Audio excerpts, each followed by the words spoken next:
Alam mo ba, ang mga adik, meron bang adik sa inyo? Nakita mo? May naman nakita, yung mga sabog? Yang mga yan, walang ginawa kasi walang disiplina. Kung dumaan sana yung ng Boy Scout, BMT, ROTC with a sense of responsibility. Alam mo dito, may isa kasing senador.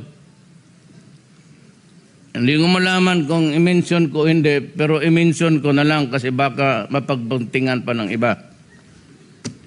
You know, this Senator Pangilinan, I do not know why he keeps on winning an election. But he was once natalo. Ayaw ko lang kasi makipag-away sa taong yan kasi kaibigan ko. Pero ang ginawa niya, noon kasi sa batas, pagka below 9 ka, wala kang kasalanan talaga, baski anong gawin mo. Palo lang ng tatay pati mama mo.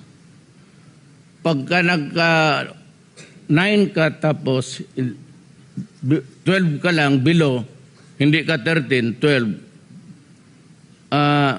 dadalhin ka sa korte at tatanungin ka kung bakit gumawa ka ng masama. Ang ginawa ni Pangilinan, I'm so sad over this sordid history of our country. Pinasa niya yung Juvenile Offenders Act at binaba niya ang edad sa 15. Pagdating mo ng 15, wabaski anong gawin mo, patayin mo yung, magpatay ka dyan, maggalaw ka ng mga babae, whatever the crime, robbery with homicide, robbery with rape with homicide, kung anong kasalanan mo, pagdating ng nanay mo, ibigay ka balik sa kanya. Isang araw lang. You know, it is good to copy legislations of developing countries. That particular juvenile offender law was copied yung sa New York, pati sa Washington. Doon, pag nakasala ang bata, hindi nire-release. Kung talagang pilyo, may mali siya, yan pagkain siguro, kung gutom, kung walang damit. Pero yung magbanaksak, manggalaw ng mga babae, kung ano ngayon, magnakaw, hindi yan sila nire-release. In accordance to the law of those countries from which he copied the legislation, they are sent to a correctional facility or halfway house. There, they are lectured on responsibility sa gobyerno mo. Then the sense of accountability sa ginawa mong masama. Kaya ikukulong ka doon at lecturean ka. Hindi kulungan yan. Correctional. I-correct ka lang. Correctional facility. Pagkatapos yan, erase yung record mo na parang wala kang ginawang masama pag nag-reform ka doon. The problem with Pangilinan, he was too in a hurry. Pinalusot niya yon. Kaya we produced about 15 years ago yan. We produced about 5-6 generations of people who committed crimes and released on the same day, irrespective of the gravity of the offense. Pagka magdating doon ang barangay captain o nanay, pinapakawalaan. So makita ninyo dyan sa EDSA pabalik-balik. And now na malaki na sila, we have produced people who are of criminal minds. And that is why it is hard to stop the drug problem now. Kasi sila labas-pasok at nagnegosyo at gustong sirain kayo. Kaya ako pag sinabi ko, pag nagalit ako, talagang papatayin ko sila. Kasi ayaw ko kayong mapahamak sa masama.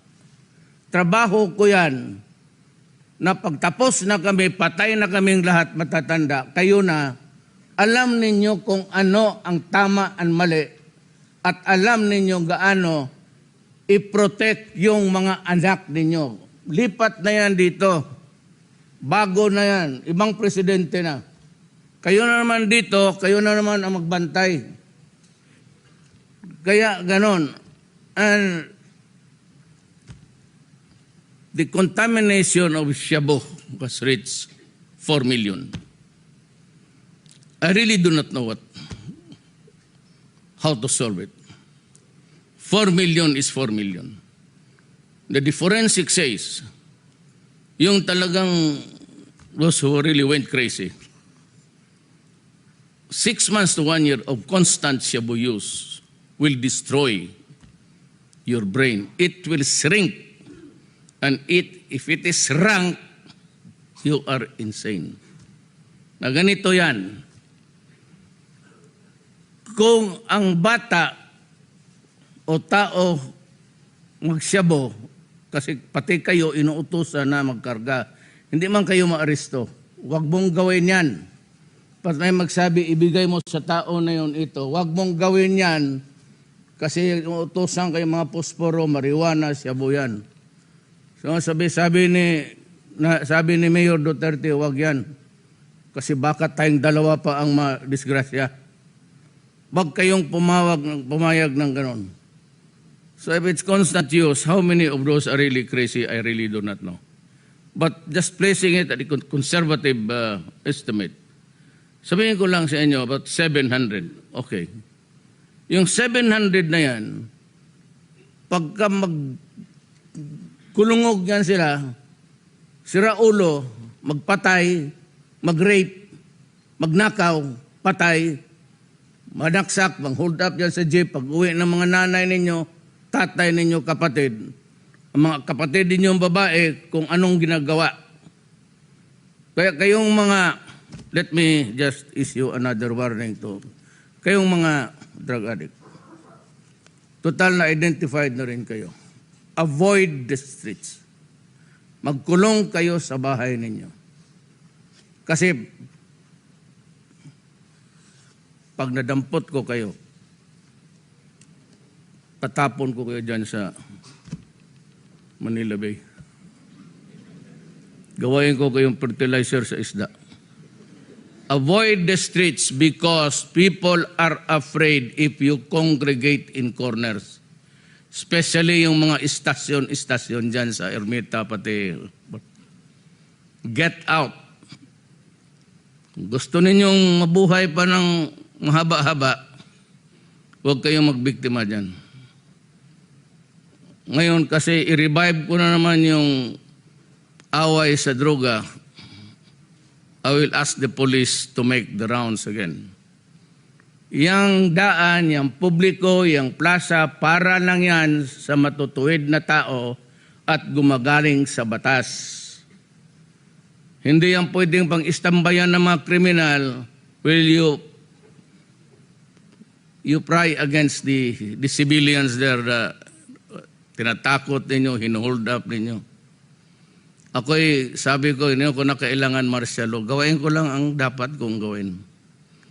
To preserve and protect the Filipino. Period. Human rights. Tumalon na kayo kung saang building niyo gustong tumalon. Wala akong pakialam sa inyo. Ang problema ko is the Filipino nation and the Filipino youth. And I will do everything. Even at the cost of my buhay, itataya ko. Ang honor, itataya ko. Ang pagka-presidente ko, itataya ko. Hindi na bali maalis ako. They say na makudita ako, that I'd be ousted in Congress, so be it. Wala akong pakialam. I have my destiny to follow.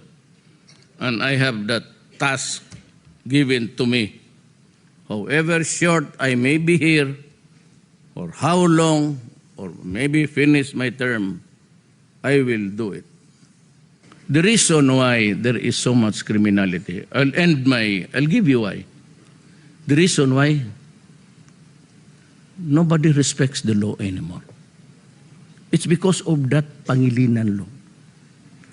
Generations of labas-pasok using these guys as couriers of Cebu. You cannot arrest them.